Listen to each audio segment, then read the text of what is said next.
Welcome to the Run for God Run Club, where you will find God in a runner's space. Welcome to the Run for God Run Club. This is your one stop each week to be motivated and inspired to get off the couch and onto the running trail where you can, in turn, inspire others to do the same. Let's learn, laugh, and leap into running together, giving God the glory for what we are able to do in His name. Amen. I am your running host, Dean Thompson. Mitchell Hollis is occupying his usual spot across the counter. Thanks for having me, Dean. So glad to be here. Hey, this is episode 27. How crazy is that? Amazing? Yeah. It's been fun. Yeah, it's gone by quick. It don't seem like 27 episodes for sure. No, it doesn't. But, you look back, and it wasn't that long ago when we were at your church filming this because COVID, the shutdown. This has pretty much been a Corona podcast. It has. We kind of started right at the onset of, episode 3.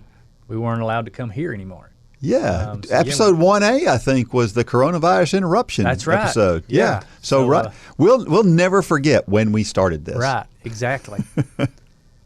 Hey, have you ever struggled with your identity in Christ? Because we're going to talk about that today. So if that's something that has gone through your mind, you might really be interested in today's story. And then in the second story today, we're going to talk about leaving God out of things. Have you ever been in that situation where you realize you kind of left God out of what you were doing? We've probably all done that at one point or another in our lives. And we're going to discuss that too. So I hope you enjoy that. We have this new segment at the end. Yep. We are going to ask a trivia question, right? And so the first one to answer that trivia question in email form to dean@runforgod.com is going to get a prize, right? They're going to get this hat. If you're watching on YouTube, you're going to get this trucker hat. Trucker hats are all the rage nowadays. They are. I used to be one of those guys that I like the flat running hats, but now this is all I wear. People will say it's because my beard, it evens my face out. I don't understand that, but I like trucker hats now. So yeah, but the thing is, Dean, you have to be a Run Club member. That's right. To answer the question and to get the prize. So that's it's just another reason, another value to being a Run Club member. Yeah, free stuff. Free stuff. Everybody likes free stuff. Everybody likes free stuff. That really doesn't matter what it is most of the time, does it? Just as long as it's free. No, I love free stuff. Yeah, me too. Hey, I actually got to run a race this weekend. It was so awesome to be out there and run an actual race where they had actual people. And I think this was my 11th time in 12 years that I've run this race. I missed one year a couple of years ago. I think we had a cross-country meet or something. But it supports FCA, the Fellowship of Christian Athletes. And great organization. It is a great organization. And Lane ran too. Lane did. I think Lane surprised himself. It was not a fast course. I mean, it was a fast course, but it wasn't a PR course. Yeah. And he ran his PR in an open race. He's run faster on the track for a 5K. But yeah, I think he surprised himself. Ran a 15:56, was it? 15:55. 15:56, I think, was the official time. And all I know is that by the time I could see him still at a mile. Right. Yeah, by the time we got further than that, I couldn't see him anymore. Well, it was kind of funny because I've seen Lane race a lot, but this is the first time where he's ever come through the finish line and you couldn't see anybody behind him. Yeah, it was a pretty commanding victory that he won. So he won the overall. You won the Masters division. Yeah, the old guy. So that was pretty cool to see that. I think I sent you a picture. We've got pictures of Lane all through his ages running with Dean, and I found one of the oldest ones I could find, and Lane's, a foot and a half shorter. Yeah. Going out for a long run with you. And so it's pretty cool to look back, and see, where he's come and where you guys have been together. It's been a great coach to him. Yeah, it's been fun to watch him grow up and excel like he does. It was interesting at this race. They tried to keep everybody apart as much as they could, and I thought they were responsible about it. I mean, people, some people ignore those kinds of things, right. But for the most part, everybody was trying to be respectful of everybody else and give them space. And you could see the folks that were concerned and were kind of off in the corner, and they were starting way back in the back, and all that's great. But it was really good to do something that felt close to normal. Right. And it's okay that it's a little bit different as long as we can feel like we're close to normal. You know, Lane actually went to a football game Friday night. Did he? Our local high school, they had their first football game. I didn't actually go, but Holly and I, we had went out to eat dinner, and I said, let's swing by and just see the stands. I wanted to see it because it's right down from our house. And, man, it was great just to see that. I mean, the stands were pretty crowded. They capped the ticket sales at 50%, but everybody still gravitates towards that 50-yard line. So, the stands looked packed, and it was great to see activity again, and I hope that continues. I hope, we don't have any more shutdowns or flare-ups of this. I think the virus I think it's on its way down. I don't pay as close as attention as I used to, but it seems like. Well, I looked at the chart yesterday for our state. I looked at the chart yesterday, and we have been on a downward trend now for a few weeks, and it is continuing the downward trend. And now the death rate, which is a trailing indicator, has started its decline as well. So I wish the media would report that. I do too. It doesn't matter which side you watch. It's like nobody reports the good side, that this thing is on its way out, and but it is, and I'm glad about that. And I think we're going to look back years from now, and we're going to see where God worked through this pandemic, and we may not know what that is now, but one day we will. Yeah, and one thing we know: running is still not canceled. It's not. It's not. Running is never canceled. Yeah. Hey, what about the Run Club exclusive stuff? We talked about the hat, but there's other stuff out there. And if you've never been a part of the Thursday night live session, we have a lot of fun on Thursday nights. It's a little less structured than what we even do here. It's just kind of a conversation of kind of my thoughts and kind of maybe some coaching tips. And sometimes it's a Bible study, and it's all sorts of different things. People can interact with you. I think that's one of the things that people love is they love being able to ask their own questions and make their own comments, and it's a lot of fun. You do a great job with that, and you have some special guests on there sometimes, which is always cool from some different points of view, not always exactly running related. And it's a lot of fun. The exclusive content, we've got the jerseys on there now.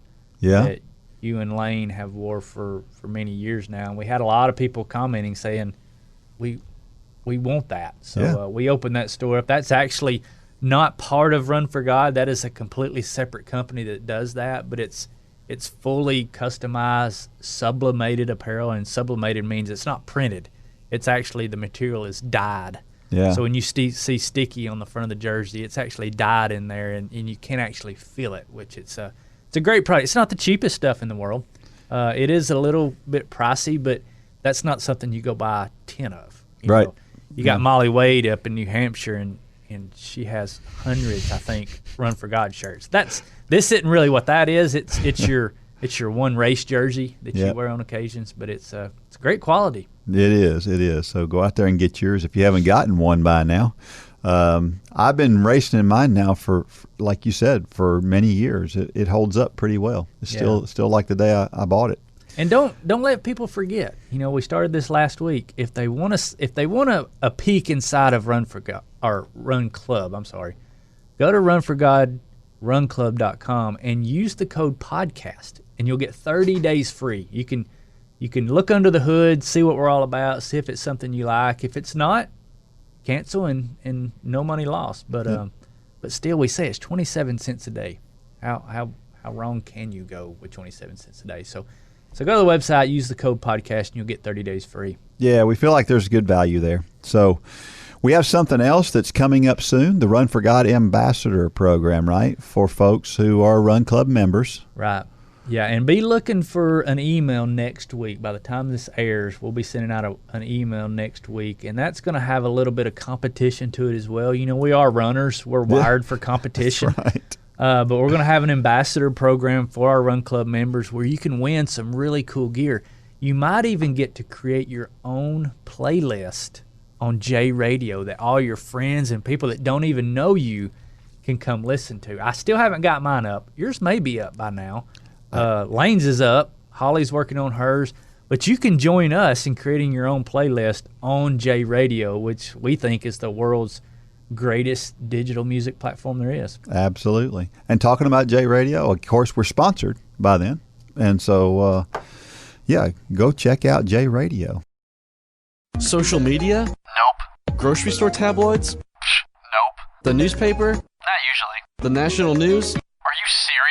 Is there any media source these days that only shares a positive message? A lot of the media we take in each day can be pretty negative. Why not make the decision right now that your music will only be positive? Sign up for an account at jradio.com today and download the app in your app store with music for every moment and entirely positive Christian message. It'll be nice to hear things going right for a change.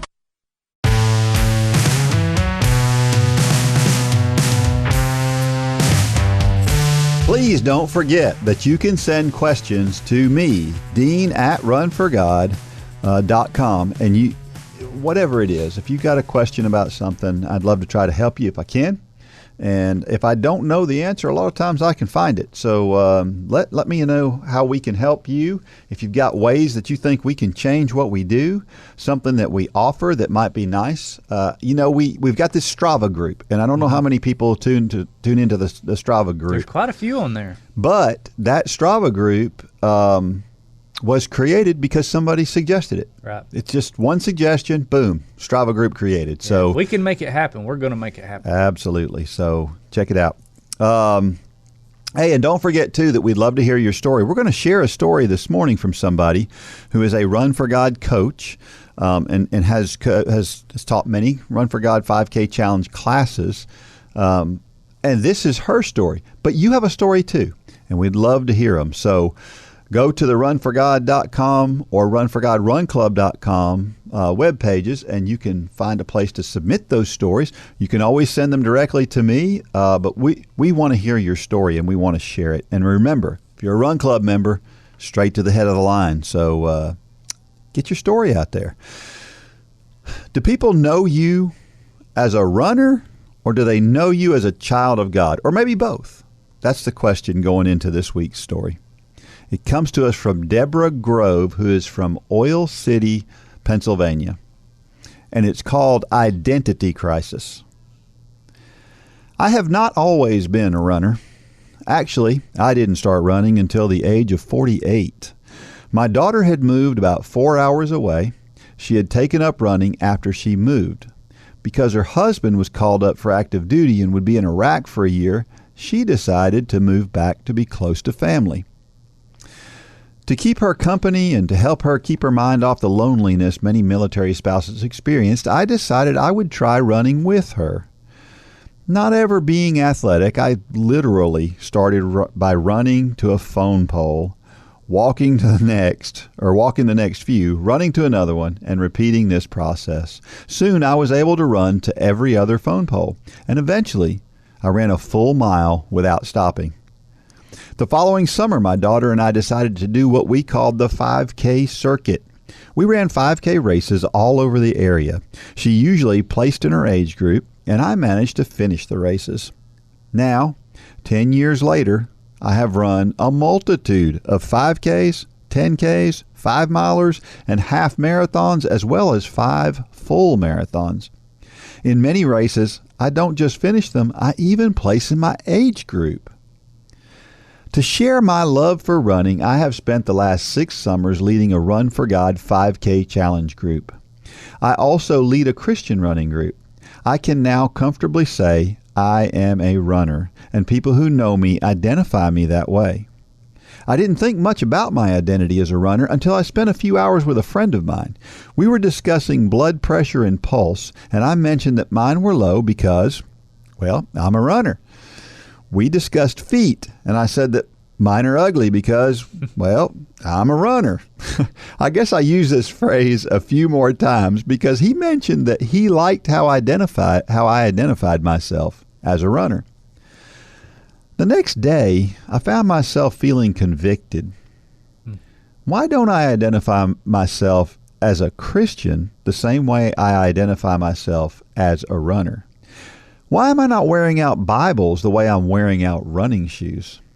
Do people know that Christ is my Savior, or do they simply know that I'm a runner? 1 Corinthians 10:31 says, "So whether you eat or drink or whatever you do, do it all for the glory of God." And I try to do that in my running. I lead a Christian running group called Moving with Purpose. We meet weekly for devotions, followed by a group run. We wear our group shirts to the races. The shirts have a picture of a cross on top of a pile of running shoes in the front of the words of Hebrews 12:1 on the back.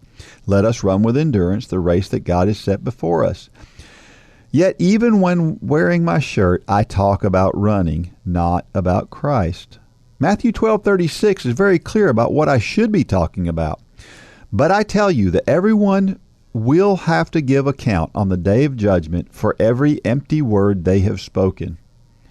If my conversations about running do not point to Christ, they're just empty words. I realize that I'm having an identity crisis and I need to make some changes. I want to be identified as a Christian before I am identified as anything else. I want to spend as much time in reading the Bible, praying, and doing Christ's work as I do in training and racing. I want people to see me and say, "She is a child of God." Oh, and also a runner. Sometimes I will likely lose my identity of being a runner, but I never want to lose my identity of belonging to Christ. I invite you to join me in prioritizing your identity. Oh, what a nice story from Deborah. It's a great story, Deborah. 1 Corinthians 10:31, I can't help but think of the movie Remember the Goal. Yeah. That was a tagline, I think, Right. of the movie. Whatever you do, whatever you eat or drink, do it for the glory of God. Yeah. Man, that makes me think of it was actually one of the chapters in the 5K challenge back a couple versions ago. It was the chapter titled Pancakes and Waffles. Yeah. And this verse really makes me think of that. And the premise behind that chapter was I actually thought about it in a Sunday school class one day. And the question was posed to us, are you a pancake or are you a waffle? And most people, and the reason they ask that is, are you a person that compartmentalizes everything? You know, that's our tendency to sometimes, is that we have our faith life, we have our work life, we have our social life, we have our kids' ball games life, and we compartmentalize these things, and nothing needs to touch the other. You know, I'm that way in eating. You know, I don't want any food on my plate to touch each other, and I eat one thing and then I go to the next. You know, people make fun of me for that, but that's the way I do it. Well, I think a lot of times that's the way we live our lives. And what this verse here is saying is you need to be a waffle. When you pour syrup into a waffle, what does it do? It goes into the compartments. And Right. that's how we allow God in our life in a lot of ways, many times, is God, we want you in our spiritual life, and we want you in our church life, and we want you in our social life, but not in my work. I work around some different people, and I have to act different when I'm around those people. And I think we've all fallen victim to that from time to time. But what this verse is saying is you got to be a pancake. The love of God, Christ's influence on your life has got to just pour over everything in your life, your work. If you're a child of God and you're living for Him, you can't live a compartmentalized life. Yeah. Because Christ should shine, and he needs to shine more in that example when you're at work and you're around those people who aren't Christ-like. It needs to shine even more there. But so many times we're timid, and I get it. That's one of the struggles. You know, that's part of picking our cross up daily. Yeah. Is dealing with those moments where we want to compartmentalize, but God's word is clear here. So whether you eat or drink or whatever you do it for the glory of God. And that includes being around those people who don't live like us. So great. I mean, that's a very great passage to use for this story. The moral of the story, be a pancake. Sure. So Be a pancake. Yeah, and I think that's instructive. It says, whether you eat or drink, it takes two very, very common things that we do every day, Right. and says these things that no matter what you do, and then what. So just to be clear, in these things that you do all the time, plus everything else you do. Right. Yeah. There are no outs here. There It's are no accepts. There are no, however you want to explain it. There are no compartments that we can hold out. Yeah, that's right. We try to do that, but God says, nope, it's got to be everything. Yep. And sometimes we just do that as being a good example, and sometimes it's just a word or two or a sentence or it's really simple a lot of times, and we make it complicated. Yeah, and I think, there's part of us that we don't want that, the label of, in the South you hear it, holy roller. Yeah. I'm sure there's other terms, but the older I get, and I guess maybe the closer my walk with Christ gets, the more I cherish that. Yeah. And we're going to talk about that a little bit more in one of Deborah's later questions. But yeah, we need to look for those moments. Well, and she shares Matthew 12:36, which is really kind of a scary thought. It is. When you look at it. It says, "But I say to you that for every idle word men may speak, they will give account of it in the day of judgment." Mm-hmm. We're going to face God one day, and God's going to want to know, what'd you do? What'd you do? What'd you do for me? What did you do in my name? And I think about some of the things that I've done in my lifetime and some of the things that I have to give account for. Right. It's like, it's not going to be fun. And thank God for grace. Thank God for it, yes. Thank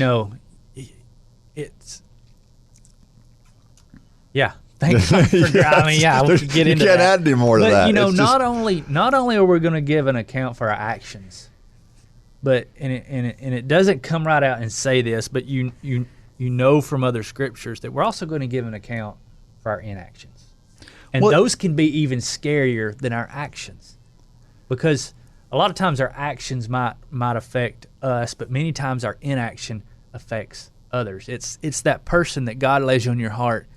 Go share Christ with that person, and you procrastinate, and that person gets killed. Whatever the situation. We've all heard these situations where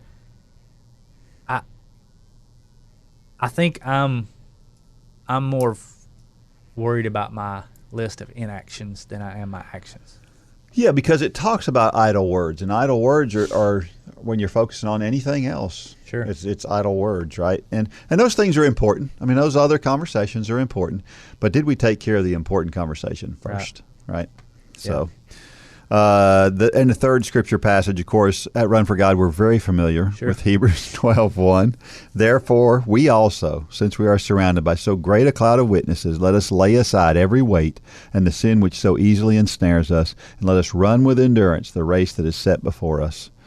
There's a reason why that's the kind of flagship Run for God verse. Yeah, absolutely. Because it's perfect for us. Her first question is, how do people identify you? That's a loaded question. It is, and this is what I was kind of referring to in the scriptures above is, I have some people around me. I have a kind of a business relationship with a gentleman in our community, and he's not a believer, and he's actually Jewish. He's Israeli, and whenever we're together or we're going to eat or something like that, he jokingly calls me his rabbi, and I wear that almost as a badge of honor, not the rabbi part, but that he knows me as a person of faith. Mm-hmm. He refers to me. He always asks me to pray before a meal, and I don't know if he ever prays before any other meal, but that may feel uncomfortable to me at times, because sometimes he'll do it jokingly, and I really don't like to. It's not a joke, right. But at the same time, it makes me. I can almost feel God saying, "You're doing this right. You're doing this right," because those are the people that we need to be influencing the most. But many times, those are the people we shy away from the most. Yeah, and. If it's rabbi, if whatever you want to call me, as long as it's referring to me as somebody who loves Jesus and I'm going to show that love in every situation, then I take that as a badge of honor. Yeah, it's one of the things that I do when I'm recruiting as a coach. I get called coach all the time, and I hear people say coach. I love to hear the word coach because it just makes you feel good that somebody's relying on you for something that they do. And but one of the things that I always talk about when I recruit anybody for the team is you need to know that I'm a Christian and I wear my faith on my sleeve, and you're going to hear stuff in that vein. And if you're uncomfortable with that, this might not be the place for you. Right.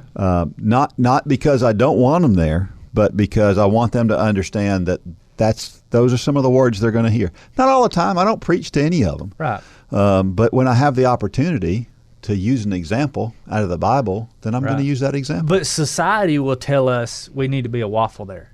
Right. Society will tell us you can't wear your faith on your sleeve. You can't talk to those girls about faith issues because that doesn't line up with the college's stance or whatever. And same thing for people's work.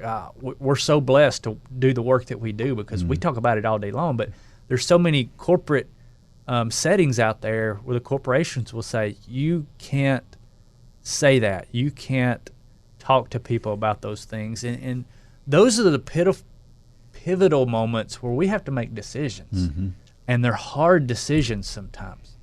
I love it when you've told me that before about how when you talk to a young lady and their parents about coming to run for it, that's one of the first things you say. And that is so awesome. And there is a chance that could cause you problems in the future. But the thing I know about you is you're willing to accept those problems because you see the greater good. And I've seen what a difference you've made in those girls' lives because you don't compartmentalize. You are that pancake. The love of Christ is flowing into them through you because it comes out in every direction. And so hats off to you, but it's a great lesson that we need to do that in every aspect of our life. And we need to be identified as children of God first. I mean, Deborah's dead on. Absolutely. And that can be mixed in with running or hunting or golfing or whatever else you do. But as long as the child of God is first and all that other stuff is secondary, then we're on the right path. Absolutely. Absolutely. Her second question, I want to add to her second question a little bit because I think the answer to her second question would be obvious for most of us. She says, how do you want people to identify you? And the question that I would pose is, how do you really want people to identify you? Because it's real easy to say, I want people to see me as a Christ follower.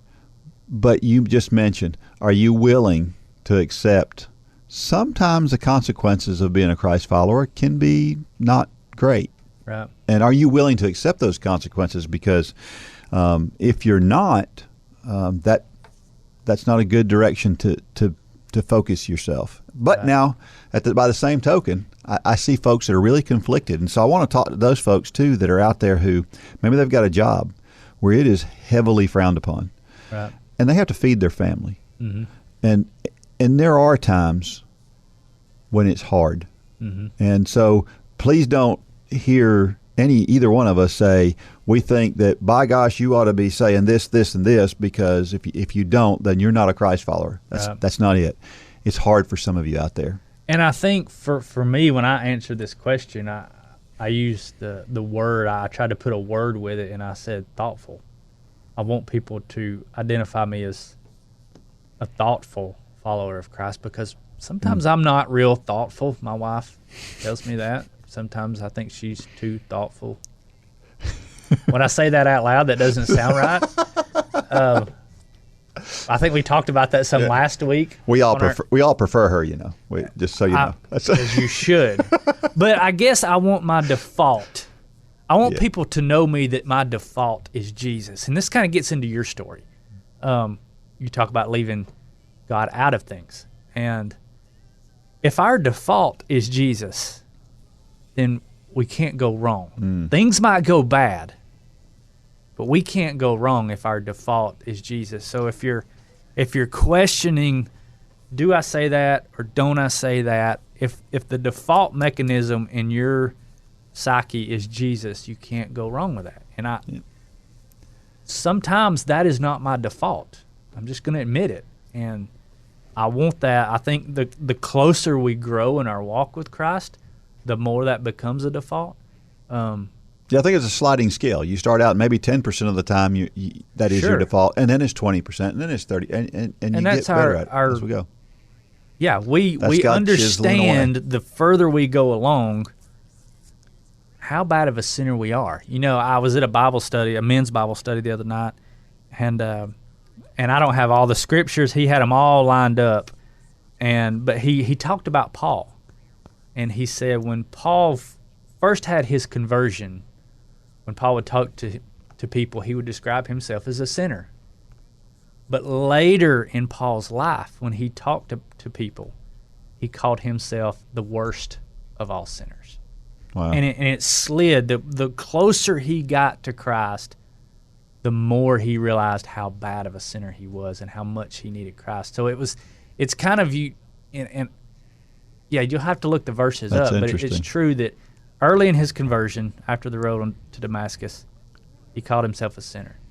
But then as he got closer and closer to Christ, it became the chief sinner. You know, I think it's in 2 Corinthians where he says, I'm a sinner. In fact, I'm the chief sinner, or something like that. And that became evident the more and more that his default was Jesus. Yeah. He realized it's just like you said, it's a sliding scale. Well, and you mentioned how I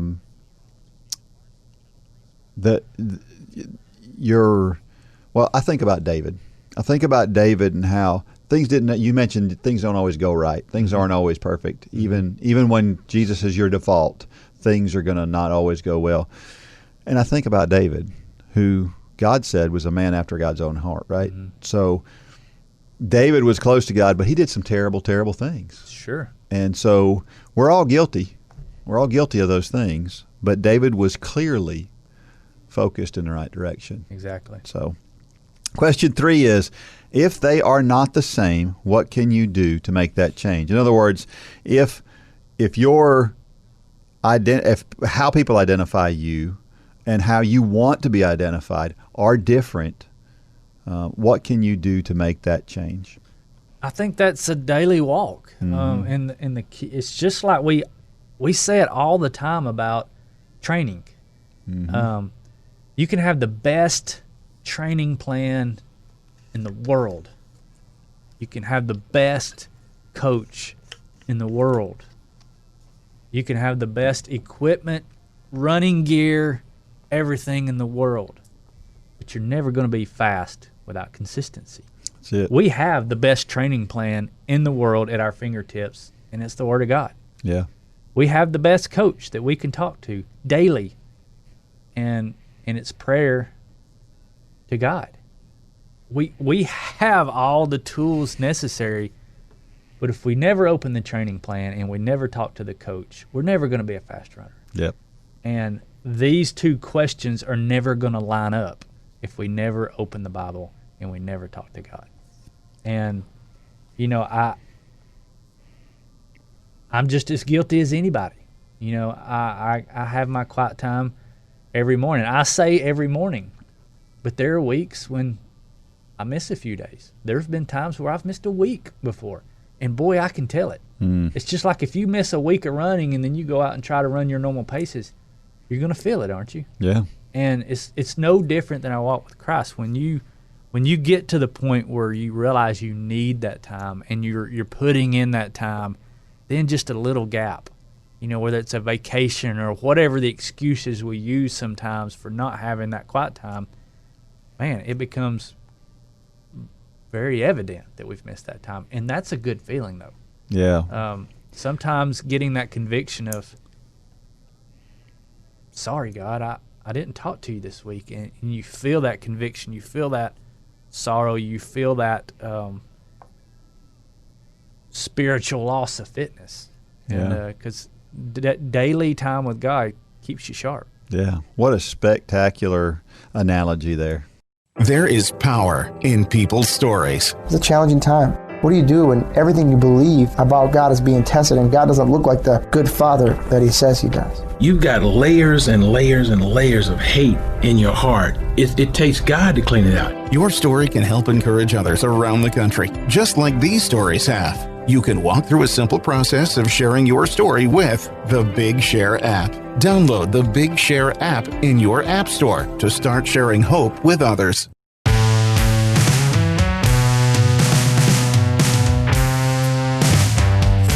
So have you ever had one of those times when God uses something kind of odd to make a point in your life? You know, I love the story of Joseph and how he just kind of plowed through those tough times. He had a number of tough times in his life, and he never really whined or complained. He just kept plowing through those and kept doing the right thing and kept focusing on God.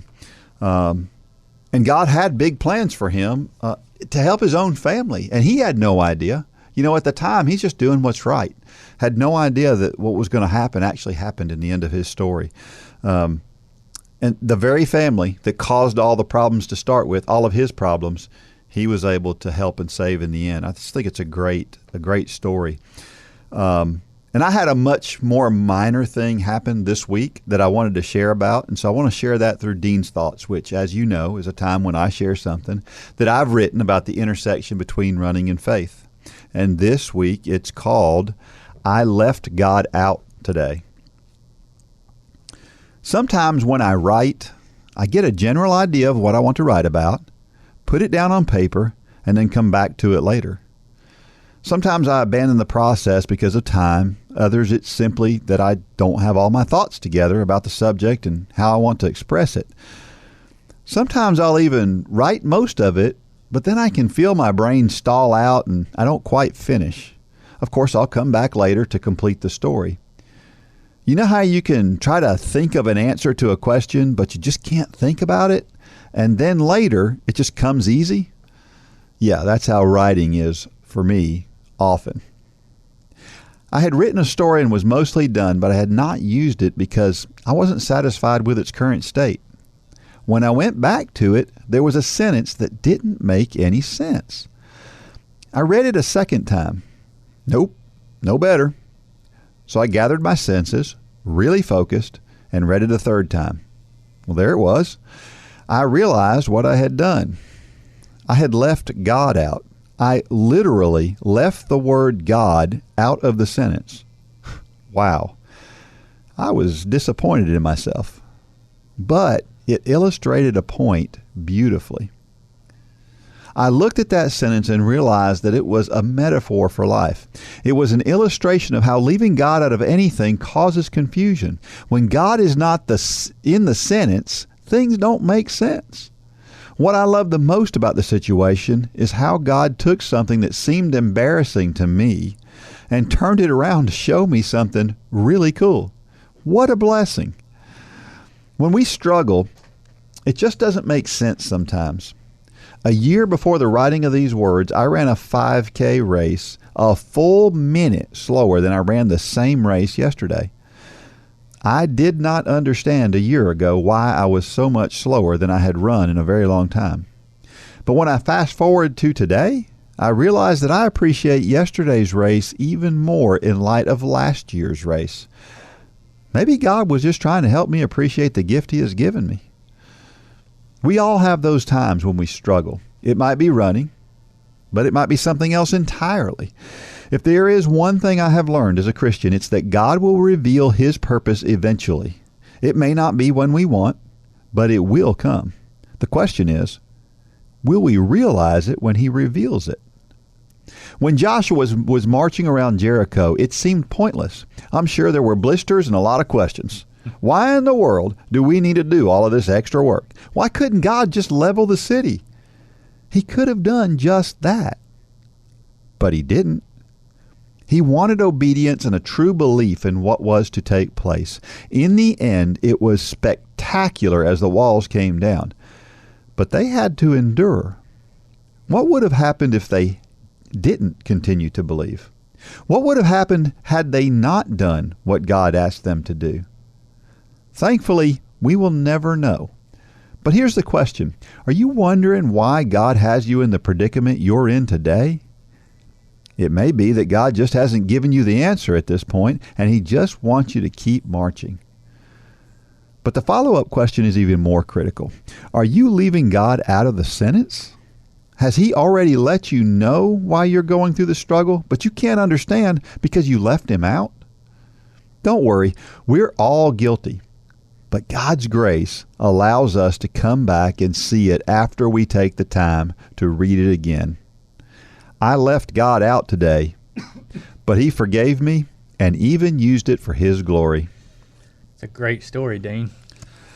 It was really an odd situation. I mean, this is a true story where I had this sentence and I really looked at it and I'm like, what was I trying to say here?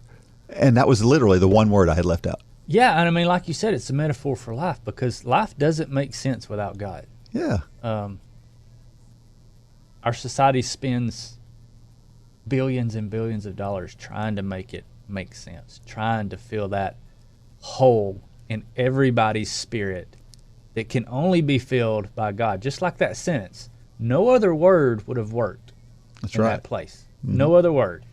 And it completely didn't make sense. And when you put God into that hole, everything made sense. And I wish we could get every non-believer to read that story. Yeah. Because I mean it does. It really breaks it down into, or really puts into focus the problem with being a non-believer. You know, I think about this COVID thing and I see some people who are terrified. They're terrified of this disease. And I think there's people who are legitimately terrified who are believers, whether it be for health conditions or underlying conditions or what. But I think many of the people I see are terrified because of a lack of hope. Mm. They think it's the end. You know, I'm not worried about it. I'm probably not worried about it to a fault. I haven't been the whole time. I used hand sanitizer a few times early on. I mean, I washed my hands, but I think I was actually in the grocery store and I caught myself putting some on, and I'm like, what do you do? For me, that wasn't necessary, and because I know that this is not the end. Yeah. You know, I know there's better things to come after this, and that's the case because of God. Yeah. But if you don't have anything to put in that hope place, then I get it. Yeah. It doesn't make sense. People spend their whole lives trying to make it make sense. And I know I'm rambling there, but it's a great story. It's a great point, too. And I think about it in a whole different way. I think about this, that people who are non-believers, a lot of times they look at God and they hear people talk about God, and they look at God as this overlord that's looking down on us, enforcing rules and smacking us in line when we get out of line, and this really mean person that just, you know, makes us pay for our sins, basically. And nothing could be further from the truth. Sure. And here's where people would think maybe that God would look at me leaving his name out of that sentence as, well, I must not care. Maybe I just don't love God enough, and that's why I left him out. But that's not the way God looked at it. The way God looked at it was, hey, check out what I'm going to do with your oversight. Right. This is going to be so awesome, right? And so that's the God that we serve, the one that takes a situation that anybody else in this crazy world we live in would look at as a negative, like you don't care because you left my name out, and twist that completely around and says, here's how much I love you. I'm going to show you something cool. You know, you've heard me say it a million times, I always compare my walk with Christ with my walk with my two sons. You know, not that I'm looking at myself as God, but it is a parent-child relationship. The Bible's clear about that. Mm-hmm.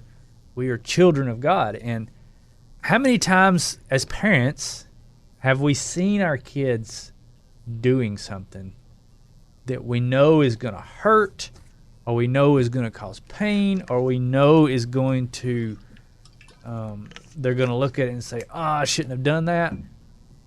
How many times do we let them go through with that? Because we know that there's a lesson can be learned from it. Yeah.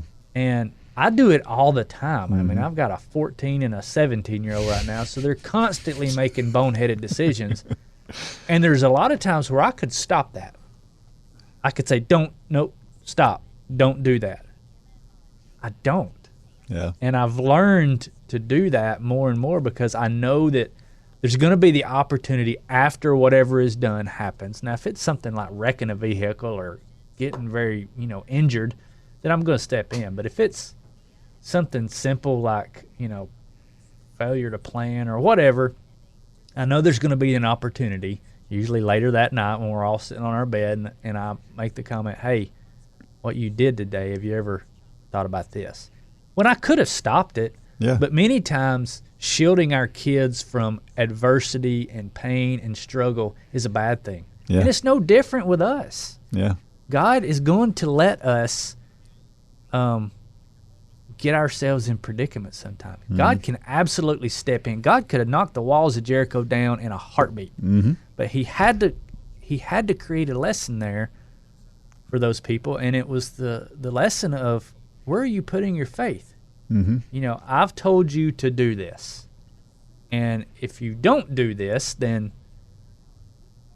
you may be killed by a much larger army. But if you'll follow my steps, if you put your faith in me, then it's going to work out. Yeah. The God-sized hole is going to be filled. God just, he gives us so much grace in situations where we just fail, where we do leave him out. Because like I said at the end of that thing, he always allows us to go back and reread that sentence and correct it. Now, there could be some consequences to whatever we did wrong depending on what it was, but he always allows us the opportunity to go back and make it right, if you want to call it that. And I can't help but think about that in the world that we live in today, with the division that we have in this world today. Wouldn't it be great if we all looked at other people that way? If we all looked at everybody and said, okay, all right, we've said, we've acted in ways that are not appropriate, and that's okay. We've all done it, and that's okay that you've been that way in the past. Hey, let's go forward and let's kind of put our arm around each other and figure out how we can make all this thing work out. Sure. I mean, and everybody needs to realize if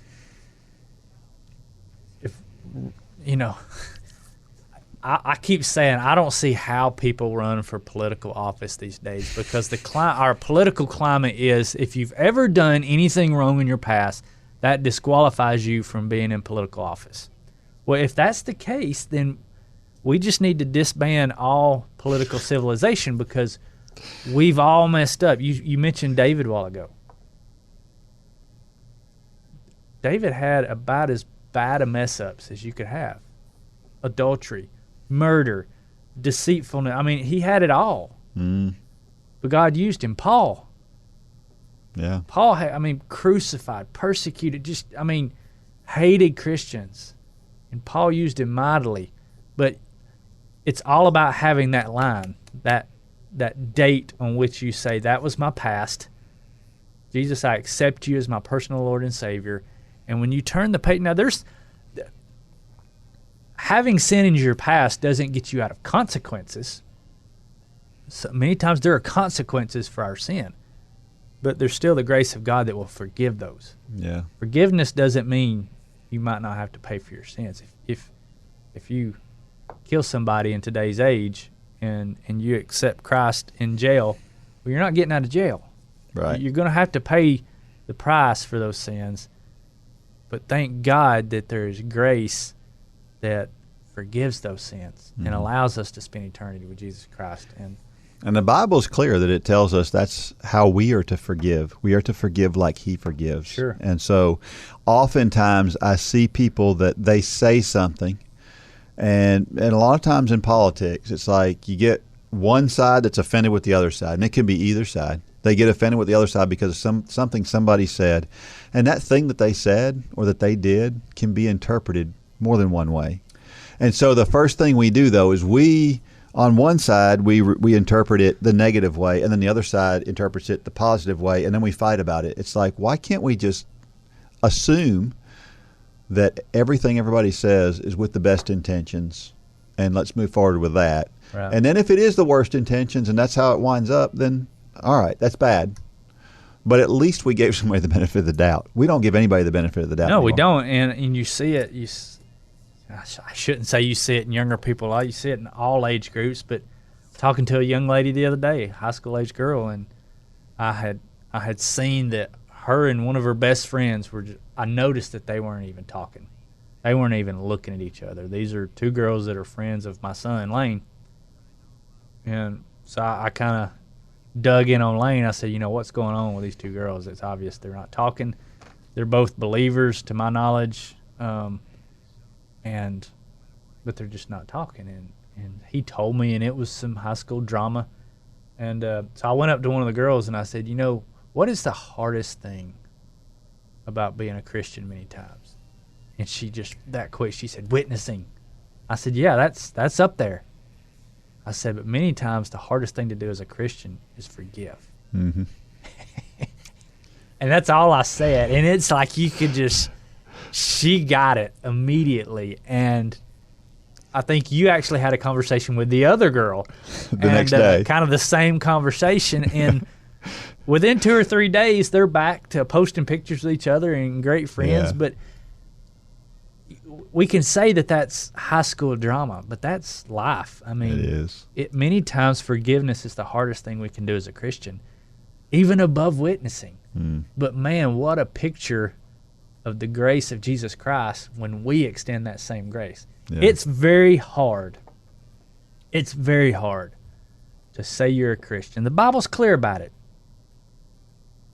It's very hard to say you're a Christian and have a grudge with someone. Yeah. To have unforgiveness in your heart. It's definitely going to interfere with that content. It's hard to bow your head every morning in prayer and have your quiet time with unforgiveness. And believe me, I've had it before, and God will not let that go. Yeah. I've had to walk into people's houses that I haven't talked to in years.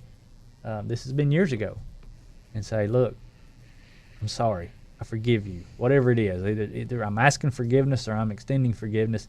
And it's not up to us what they do. Right. It's up to us to either offer or accept.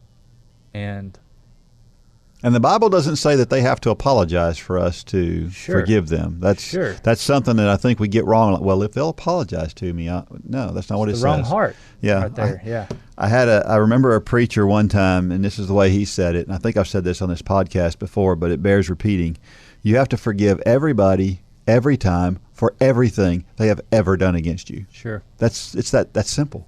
And if you think about it, that's what God does. That's it's right. 7 times 70 or, whatever. It's Yep. Sometimes we think, well, if they cross me again, how many times do we cross God every day? How many times do we put another nail in his hand on that cross every single day?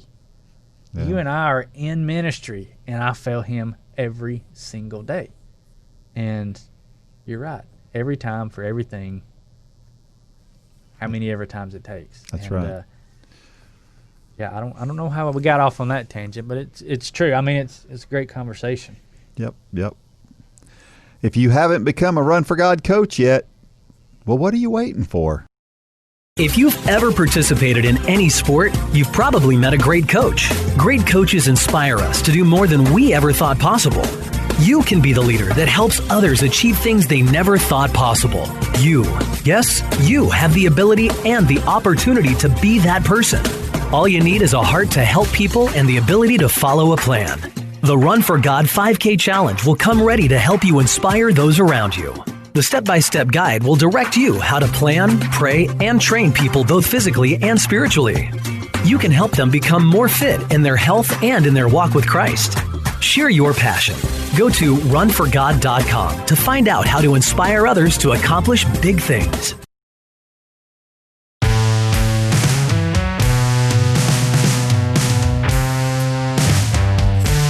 don't forget, if you use the code podcast, if you want to become an instructor, you heard how to do it on the commercial. If you use the code podcast when buying your instructor's kit or your coach's kit, you'll get 20% off. And if you're a Run Club member, you're already getting it at a steep discount. You'll get an additional 20% off if you use the podcast code. So go check that out today. What a great deal.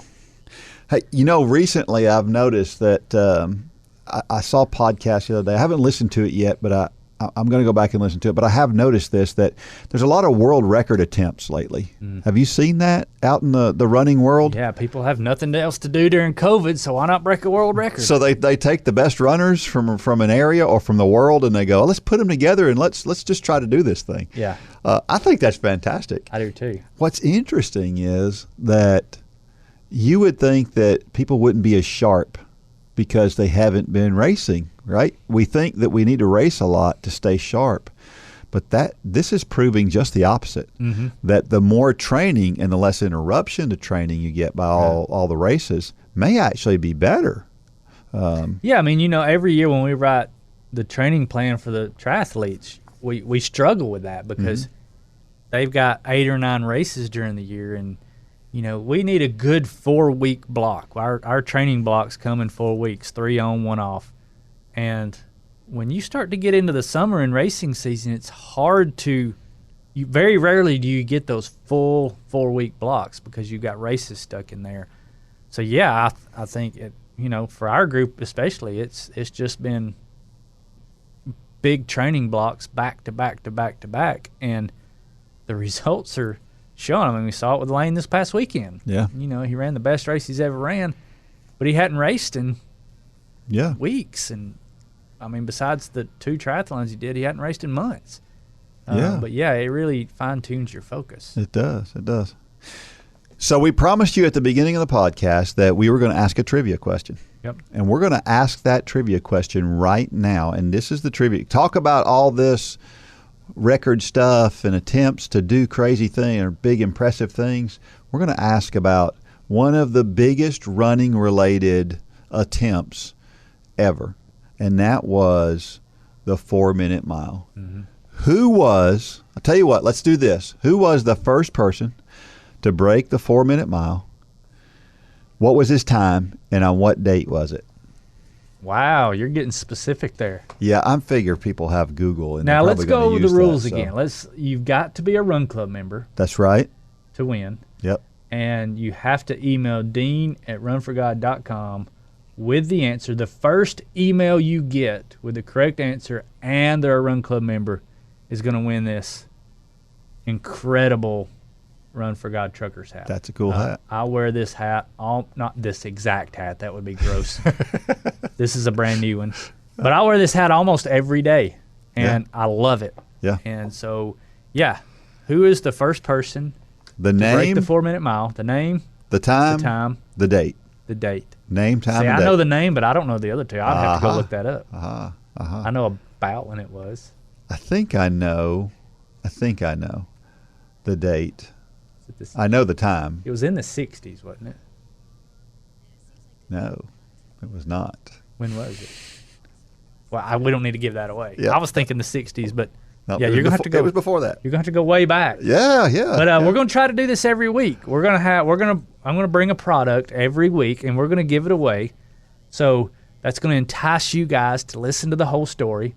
But like Dean has said before, give us some feedback. We're meeting with a gentleman for lunch tomorrow who is in the podcast industry. He's been on the editing side, and he's got some ideas for us.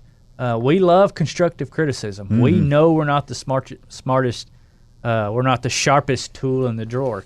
And so give us feedback. Tell us what we're doing or what you would like to hear done better, and we'll do it. Things like offering up prizes during the podcast. That's always good. Yeah. So we'll be doing that every week. And it's fun, too. I love trivia. It is. So especially running trivia.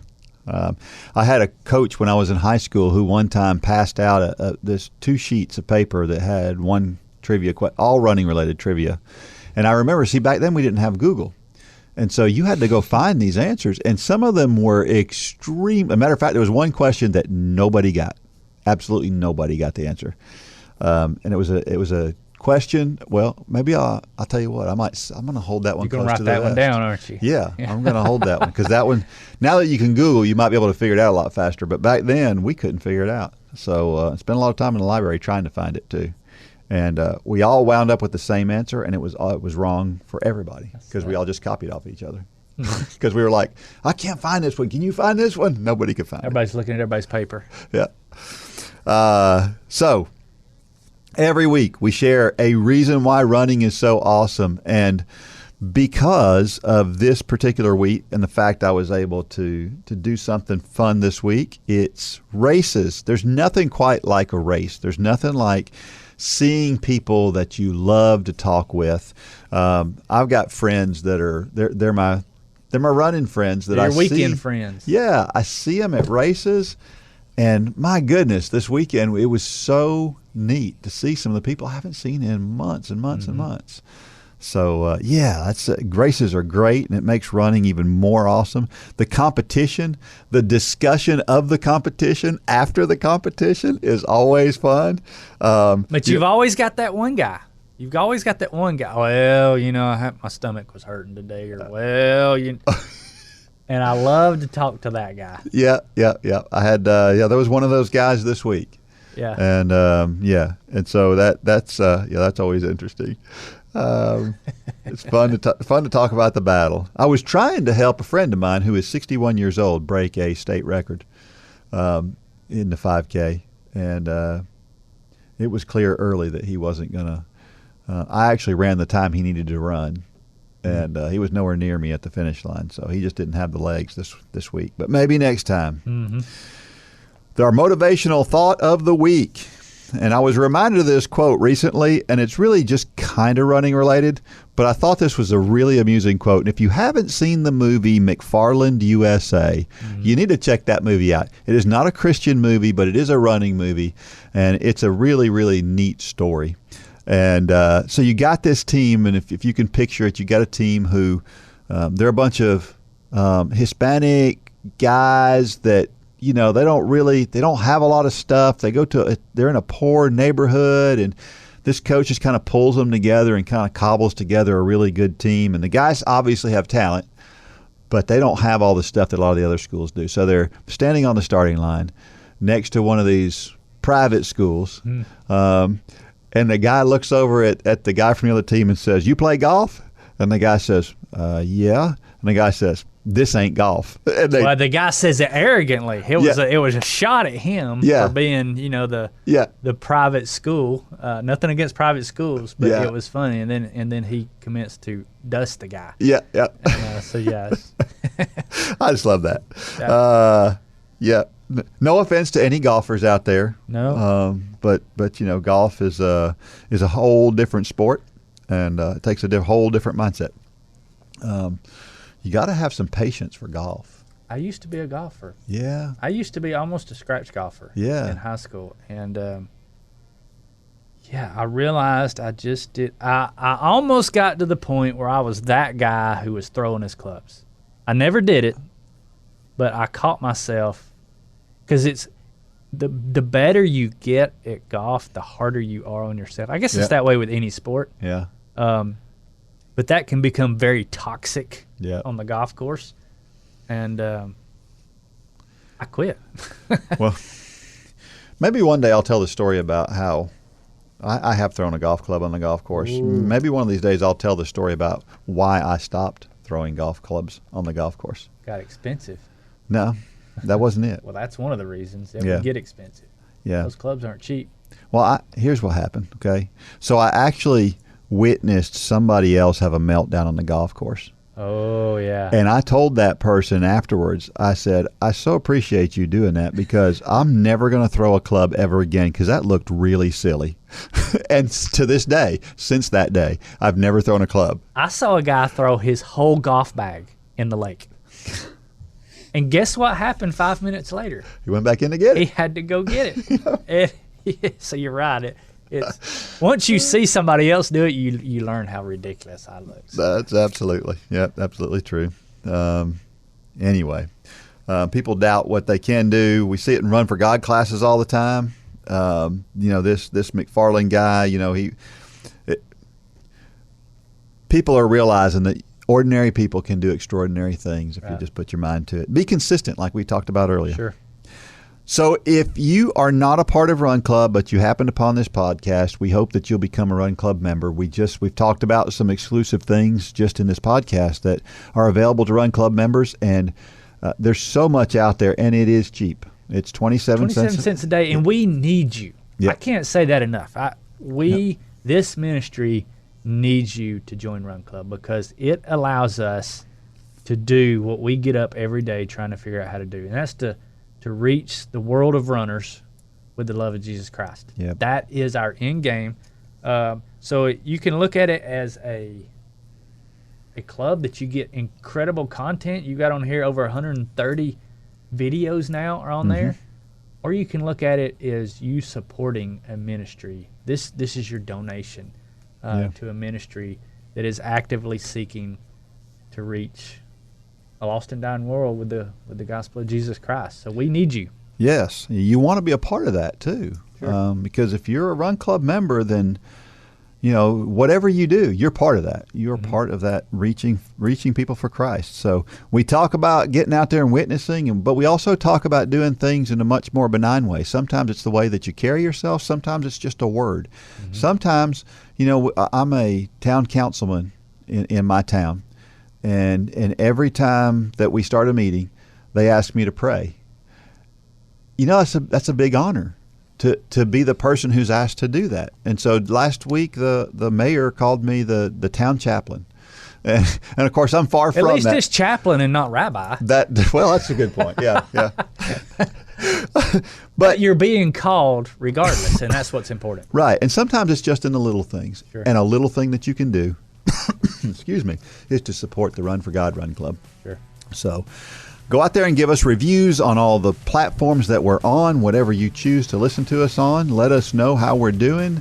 Those great reviews go a long way in letting others find us so that they can become a Run for God Run Club member. Don't forget to subscribe to the YouTube channel and click on that little bell so you get notifications. If you haven't already subscribed to the podcast and you just happened up on this one, make sure that you hit that subscribe button so you get them every week when we send these out. Now, may God bless every step of every run. Go out there and shine your light. Good job, Dean. For more information about the Run for God ministry, go to runforgod.com. If you have questions about your salvation, click on the Peace with God tab. There's nothing more important. Thanks for joining us today.